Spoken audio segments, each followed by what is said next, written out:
सर्वांना नमस्कार. माझं नाव उमेश दिलीप धनेधर. मी महाराष्ट्र राज्य ग्रामीण जीवनोन्नती अभियानामध्ये प्रभाग समन्वयक म्हणून काम करतोय. माझ्याकडे वालूर हा प्रभाग आहे. म्हणजे वालूर मध्ये जेवढे 15 खेडं आहेत त्या खेड्यांचं काम मी बघतो, बरोबर. त्यातील एक खेड म्हणजे तुमचं मापा ही गाव आहे. आजपर्यंत 2018 पासून ते 2021 पर्यंत वालूर प्रभागातील जवळपास 14 गाव आपण पूर्ण केलेले आहेत, की ज्या गावामध्ये कमीत कमी 5 समूह हे स्थापन केलेत आपण. आता हे शेवटचं एकमेव गाव होतं तुमचं की त्या गावामध्ये 5 पेक्षा कमी समूह होते. आता ते समूह आपल्या या वर्धिनी ताईंच्या माध्यमातून, या वर्धिनी ताई आपल्या गावामध्ये आल्या, त्यांनी 7-8 दिवस तुमच्या गावात राहिल्या. तुमच्या गावामध्ये राहून त्यांनी तुमचं समुपदेशन करून तुम्हाला संघटित केलं आणि संघटित केल्यानंतर तुमचे 6-7 समूह या गावामध्ये बांधले, बरोबर. आता या ताईंचं काम इथपर्यंत थांबलेलं आहे. आता इथून पुढचं जे काम करायचं आहे ते तुम्हाला आणि आम्हाला दोघांना मिळून आपल्याला आता पुढे चालायचंय. आणि पुढे चालत असताना आम्ही ज्यावेळेस तुम्हाला मार्गदर्शनासाठी तुमच्या गावामध्ये येऊ त्यावेळेस तुम्ही अशाच पद्धतीने या ठिकाणी उपस्थित राहायचंय, जेणेकरून आम्ही तुम्हाला ज्या काही माहिती मार्गदर्शन करू ते तुमच्यापर्यंत व्यवस्थितपणे येत राहील, बरोबर. आता सरांनी आपल्याला सांगितलंय की तुम्ही उमेद अभियानामध्ये आलात. कुठे आलात तुम्ही? उमेद अभियानामध्ये आलात. उमेद अभियान, उमेद अभियान. अभियानाला इंग्लिश मध्ये काय म्हणतात माहिती का? मिशन म्हणतात. काय म्हणतात? मिशन. आता हे मिशन कसं असतं माहिती का? मिशन एक तर देशावरच्या सैनिकांना मिशन दिलं जातं. कशाचं? शत्रूचा सामना करायचा. काय करायचा? शत्रूचा सामना करायचा आणि त्या शत्रूंना नष्ट करायचं, बरोबर. आणि त्याचबरोबर मिशन आणखी एक व्यक्ती करतो ते म्हणजे आपल्या तालुक्यातील, आपल्या गावातील म्हणा, आपल्या शहरातील पोलीस. त्या पोलिसांना सुद्धा मिशन असतं. त्यांना काय मिशन असतं? चोरांना पकडायचं, जे गुंडगिरी करतात त्यांना गुंडगिरीपासून परावृत्त करायचं, असं त्यांच्याकडे मिशन दिलेलं असतं. आणि ते मिशन ते लोक करत असतात. आता आपलं अभियानाचं नाव आहे उमेद अभियान. इंग्लिश मध्ये अभियानाला काय म्हणतात? मिशन. तर आपल्याकडे काय मिशन आहे? आपल्याला कुठलं मिशन करायचंय? प्रश्न पडला का तुम्हाला? काय मिशन आहे आपलं? गट सुरळीत चालू ठेवायचा. हे मिशन आहे का? एवढं अवघड मिशन आहे का आपलं? हे एवढं सोपं आहे ते मिशन, गट चालवणं. आणखी कुठलं मिशन असू शकतं आपल्या उमेद अभियानाचं, की ज्याच्यामुळं हे उमेद अभियान महाराष्ट्र शासनानं सुरू केलंय आपल्या गावामध्ये. मिशन काय आपलं? ध्येय काय आपलं? ध्येय आपल्या अभियानाचं, ज्या अभियानामुळे तुम्ही एकत्र आला, ज्या अभियानामुळं या ताई तुमच्या गावामध्ये 7 दिवस आल्या, त्या राहिल्या आणि तुम्हाला संघटित केलं. यांचा काय उद्देश आहे? यांचं मिशन काय होतं? समूह तयार करायचं त्यांचं मिशन त्यांनी कंप्लीट केलं. पण आपल्या उमेद अभियानाचं काय मिशन आहे? सर्व महिलांनी एकजुटीने राहून समूह चांगल्या प्रकारे चालवायचे. म्हणजे काय म्हणायचं तुम्हाला? सगळ्या महिलांनी एकत्र यायचं आणि समूह चालवायचे. समूह कशाला चालवायचे?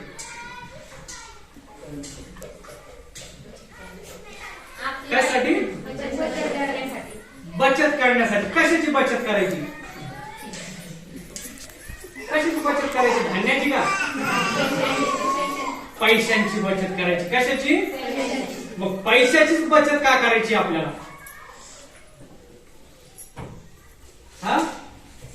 पैशाची बचत का करायची आपल्याला? आपल्या गरजा आपल्याला पूर्ण करायचे. काय करायचे? पूर्ण करायची. आपली सगळ्यात महत्वाची गरज आपली सगळ्यात महत्वाची अडचण, आपली सगळ्यात महत्वाची समस्या ती म्हणजे काय आहे? गरज. गरज म्हणजेच काय? त्याला दुसरं आपण काय म्हणणार? गरिबी. काय आपली अडचण? गरिबी. आपल्याकडे पैसा आहे का जास्तीचा? नाही, आपल्याकडं गरिबी आहे. त्या गरिबीला आपल्याला काय करायचंय? नष्ट करायचंय. आणि ती गरिबी नष्ट करण्यासाठी हे उमेद अभियान आपल्या गावामध्ये आलंय. बरोबर? आपला मेन उद्देश काय आहे? आपल्या कुटुंबातली, आपल्या गावातली गरिबी आपल्याला नष्ट करायची आहे. आणि नष्ट केल्यानंतर काय होईल? आपल्या कुटुंबाचा विकास होईल, आपल्या गावचा विकास होईल. बरोबर आहे ना? होईल ना? होईल का? होईल ना? काय झोप येते का? गोष्ट सांगा. मला बोलायला चांगलं वाटत नाही तर मग काय संपवायला काही अडचण नाही. बघा, आपल्याला उमेद अभियानाचा उद्देश मिशन आपल्याला समजलंय. आता या मिशनवर चालत असताना हे मिशन आपण जे हातात घेतलंय ते पूर्ण करण्यासाठी आपल्याला सुरुवातीला या अभियानाची पार्श्वभूमी आपल्याला समजून घ्यावी लागेल. हे बचत गट, काय हे बचत गट, आणि आपण काय केलंय? स्वयंसहायता समूह. काय केलंय आपण? समूह केले. बचत गट केले का आपण? बचत गट 2011 पूर्वी बचत गट होते आपल्या महाराष्ट्रामध्ये किंवा आपल्या गावामध्ये. बचत गट होते, पण ते बचत गट काय झाले? नष्ट झाले. 2011च्या नंतर महाराष्ट्रामध्ये महाराष्ट्र शासनाने महाराष्ट्र राज्य ग्रामीण जीवनोन्नती अभियान म्हणजेच काय? उमेद अभियान काही मोजक्या गावांमध्ये सुरुवात केली. मोजक्या गावांमध्ये या आपल्या अभियानाची सुरुवात केली. कधी केली? 2011 मध्ये. आणि 2011 ते 2021 म्हणजे किती वर्ष झाले? 10 वर्ष झाले. या 10 वर्षांनंतर उमेद अभियान आपल्या गावात आलंय. आता एवढा वेळ का लागला वर्गात? प्रश्न पडला का तुम्हाला कधी? ती लगेच 2011 मध्ये आपल्या गावामध्ये स्वयंसहायता समूह स्थापन करायचे होते ना, लगेच आपला विकास झाला असता आतापर्यंत. पण तसं केलं का शासनाने? नाही. शासनाने काय केलं? शासनाला माहिती होतं की महिलांचे बचत गट केले, महिलांचे बचत गट केले, पण बचत गट हे सक्सेस होत नाही. त्याच्यासाठी महाराष्ट्र शासनाने काय केलं? स्वयंसहायता समूह 2011 मध्ये स्थापन करण्यास सुरुवात केली. पण जसा जसा काळ लोटत होता तसा तसा स्वयंसहायता समूहामध्ये अडचणी येत होत्या, समस्या निर्माण होत होत्या, आणि त्या सोडवण्यासाठी शासन प्रयत्न करत होतं. काय करत होतं? शासन प्रयत्न करत होतं, म्हणजे त्याच्यावर उपाय शोधत होतं. आणि उपाय शोधल्यानंतर महाराष्ट्र शासनाने एक चांगल्या प्रकारची संकल्पना दससूत्रीच्या माध्यमातून तुमच्यापर्यंत पोहोचवली. आणि 2018 पासून संपूर्ण महाराष्ट्रामध्ये ही महिलांची जी चळवळ आहे स्वयंसहायता समूहाची ती राबवण्यास सुरुवात केली. आणि 2018च्या नंतर 2021 मध्ये आपल्या गावामध्ये ही महिला स्वयंसहायता समूहाची चळवळ पोहोचलेली आहे. बरोबर? म्हणजे हे जे शासनाने तयार केलेलं मॉडेल आहे ते अभ्यास पूर्ण केलाय, अभ्यास करून तुमच्यापर्यंत ते पोहोचवलंय. बरोबर ना? याच्यात कुठल्याही प्रकारची कमतरता राहणार नाही. आता आणखी त्याचं महत्व पटवून देण्यासाठी मला तुम्हाला एक उदाहरण द्यावं लागेल. ते उदाहरण म्हणजे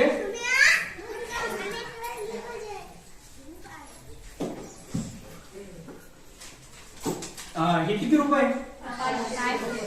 500 रुपये.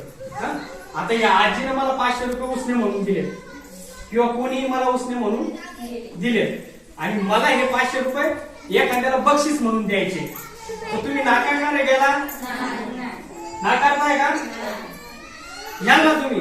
माझ्याकडे जर का उसने असेल तर मी तुम्हाला देतो, तुम्ही ते घ्या. मला बक्षीस म्हणून तुम्हाला द्यायचं तर तुम्ही ते घ्या ना. बरोबर. आता ही जी नोट आहे या नोटेला मी असं करतो. काय करतो? असं करतो. आता ही चुरामोडा झाली, खराब झाली. आता ही नोट घ्याल का तुम्ही? काय काय काम करताय? नाही घ्या, याचाही घ्या पण याचाही घेते. बक्षीस म्हणून मी त्यांना देतोय. त्यांनी स्वयंसहायता समूह स्थापन केली, मी त्यांना देतोय. ताई घ्याल का तुम्ही? नाही हा? हा, ही दोन व्यवस्थित होती, खेळत आली. हा? आता हिला मी समजा पाण्यात टाकलं, हा? पाण्यात टाकलं, चिखलात टाकलं, मातीत टाकलं आणि आता ही मातीतून चिखलातून पाण्यातून काढली मी. हा? आता ही नोट तुम्ही घ्याल का? खराब झाली, आधी काढलीच होती. आता पण खराब झाली का? हा? काय केलं मी समजा पाण्याने धुतलं वाळू घातलं तर ती नोट मी कोणालाही घेऊ शकतो. तर अशाच पद्धतीचं आपलं हे उमेद अभियान आहे. काय ते मातीत पडलं काय, त्याच्यावर किती समस्या आल्या काय, तरी ते त्याची किंमत कधीच कमी होणार नाही. ते तुमची किंमत वाढवतच राहणार. असं हे उमेद अभियान आहे आपलं. त्याला तुम्ही जपून ठेवा, त्याचा वापर व्यवस्थितपणे करा. तर तुमचाही विकास होईल, तुमच्या कुटुंबाचाही विकास होईल आणि गावचाही विकास होईल. बरोबर. आणखी एक उदाहरण देतो मी तुम्हाला. बघा, एक व्यक्ती तुमच्या गावातला, हा, माप्याचा, तो काय करतो, मुंबईला जातो.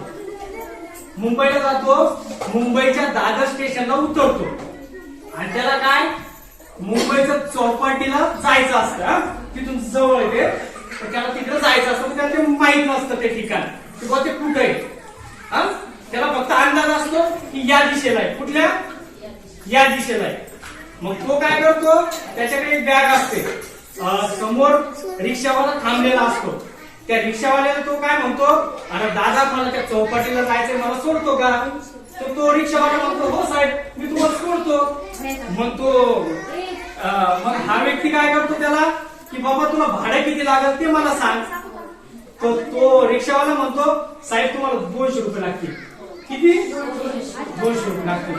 आता तो माणूस माप्यातला इथून गेला 130 रुपये जनरलच्या तिकिटाने, हा, आणि तिथं उतरला त्याला चौपटी पाहायची.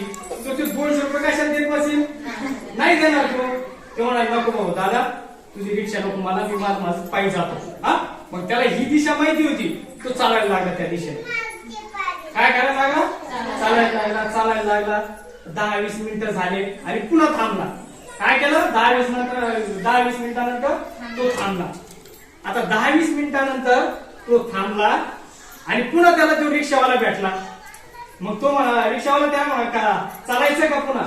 हा, तो रिक्षावाला त्या माणसाला म्हणाला, त्या आपल्या मार्केटच्या माणसाला म्हणाला, साहेब चालायचं का चौपाटीला? तो म्हणे, मग तो माणूस म्हणायला लागला, आता जवळ त्या माणसाच्या मनात आलं की आता चौपाटी जवळ आला असं, आता हा माणूस आपल्याकडून कमी पैसे घेईल.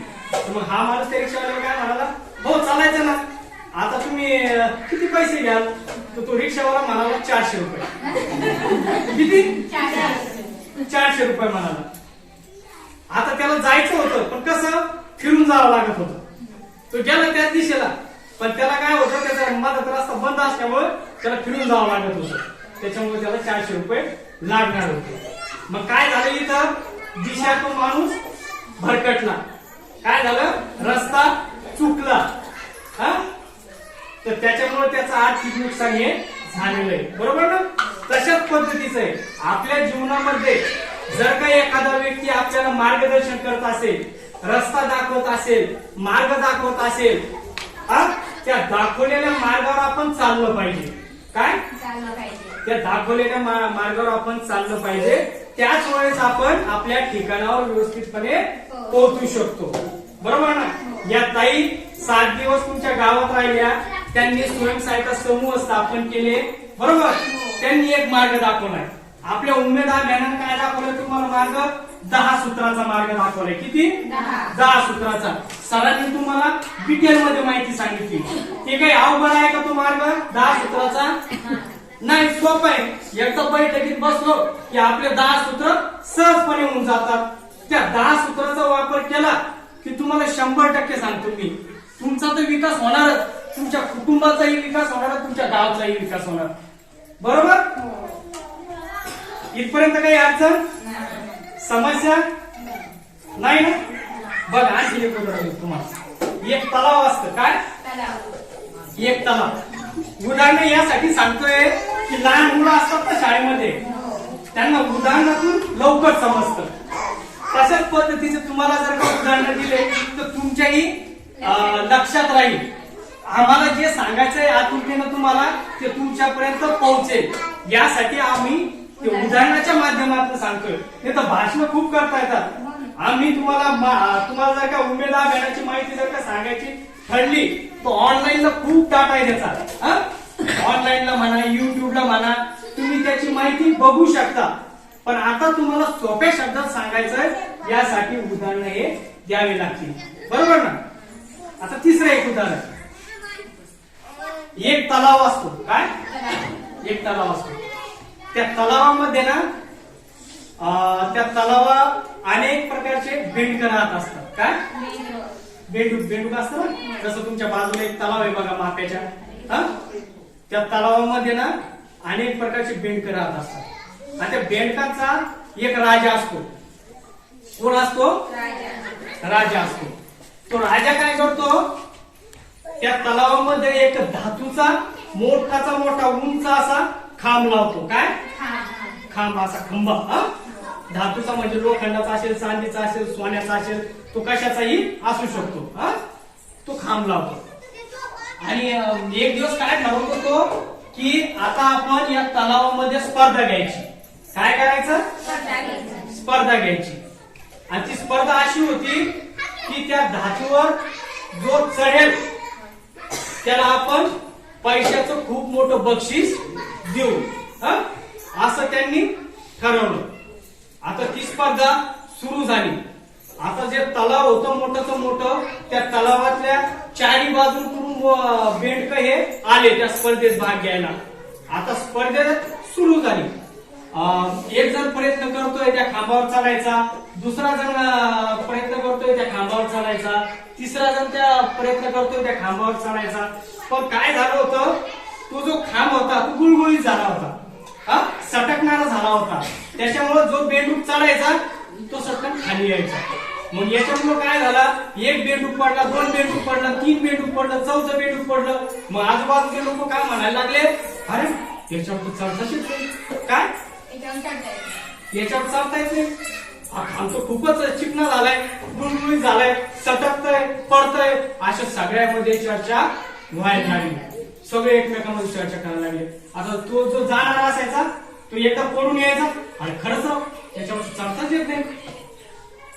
प्रत्येक जण असं म्हणायला लागला. पण त्याच्यामध्ये एक बेंडूक होता. तो काय करायचा, चढायचा पडायचा, चढायचा पडायचा, चढायचा पडायचा. पण शेवटी तो चढला. त्याचे प्रयत्न चालू होते. आता हे जे प्रयत्न चालू होते त्या प्रयत्नामुळे तो त्या वरती गेला आणि त्याने ती स्पर्धा जिंकली. बरोबर. आता हे तुमच्यासारख्या सगळ्यांना प्रश्न पडला, अरे बाबा तू कस काय चढला, एवढ्या? हो ना, तेच ना, प्रयत्न कस काय केले, तू हार का मान्य नाही? मग एक जण मागून काय म्हणतो, ते आजी सारखा एखादं ते म्हणते, अरे बाबा त्याला ऐकूच येत नाही. काय? त्याला ऐकूच येत नव्हतं. त्याच्यामुळे तो बिचारा त्याचे प्रयत्न करत होता आणि शेवटी तो यशस्वी झाला. तर आपल्याला काय होईल, ज्यावेळेस तुम्ही स्वयंसहायता समूहामध्ये आलात ना, त्यावेळेस कोणी व्यक्ती भेटल, तुम्हाला मागं वळल, तुम्हाला नको ती माहिती सांगल की बाबा हे काही खरं नसतं, असं नसतं, आपले पैसे गोळा करायचे आपणच ठरवायचे का, असं का तसं का, असे तुम्हाला तुमची निगेटिव्ह माइंड करण्याचा प्रयत्न करेल. पण आपण आपला प्रयत्न सोडायचा का नाही? कारण की हे काय, माझी घरची संस्था आहे का, या ताईंच्या घरची संस्था आहे का, या सरांच्या घरची संस्था आहे का, हे शासनाचा एक उपक्रम आहे. हा तुमच्यासाठी आहे, तुमच्या कुटुंबाच्या विकासासाठी आहे आणि तुमच्या गावच्या विकासासाठी आहे. या मार्गावर तुम्ही जर का चालला तर नक्कीच तुम्ही सफल व्हा. बरोबर. इथपर्यंत तुम्हाला काही अडचण नाही नाहीये ना? मग थांबू का? आज 2-4 उदाहरणं द्यायचे, बाजारात जायचंय, आज बाजार आहे, बाजार आहे, थोडं आपण थांबून घेऊया. कारण की मी काय करत, दर महिन्याला मी तुमच्याकडे येत राहील आणि तुम्हाला अशाच पद्धतीची माहिती देत राहील. की फक्त आता हे तुम्हाला मोटिवेशन करण्यासाठी हे एक उदाहरण होते हा. त्याचा वापर तुम्ही त्याचा वापर काय करा माहिती का? ते उदाहरण समजून घ्या आणि आपल्या जीवनामध्ये आचरणामध्ये त्याचा वापर करा. त्याचा फायदा तुम्हाला होईल. बरं, थांबू का मग मी इथं?